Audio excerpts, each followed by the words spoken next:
सराईत खोटेपणा आणि माफीवीर हीच राहुल गांधींची खरी ओळख आहे.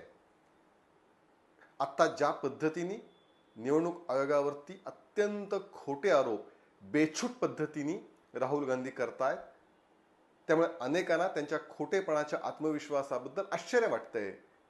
पण खोटं बोलणं ही राहुल गांधींची पहिली वेळ नाहीये. यापूर्वी सुद्धा कोर्टाने त्यांना फटकारलंय.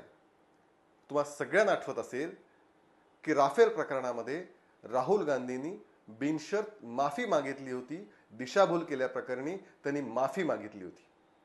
अर्थात हे काही पहिलं उदाहरण नाही.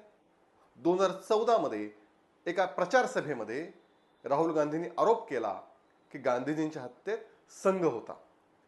त्यानंतर त्यांना कोर्टात ज्यावेळी खेचण्यात आलं, सुरुवातीला राहुल गांधींनी अतिशय राणा भीमदेवी थाटात भूमिका घेतली. मी पुरावे सादर करीन, मी काही बदलणार नाही.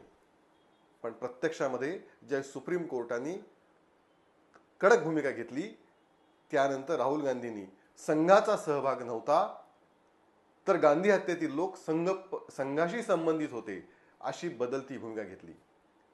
यानंतर ज्यावेळी आपण सर्जिकल स्ट्राईक केला, त्यानंतर सुद्धा मोदीजींवरती खून की दलाली असा अत्यंत नीच आणि गंभीर आरोप त्यांनी केला. ज्यावेळी देशातनं सर्व बाजूने त्यांची टीका सुरू झाली, त्या टीकेनंतर राहुल गांधींनी माझा सर्जिकल स्ट्राईकला विरोध नाही असं आपल्या एक्सवरून जाहीर केलं.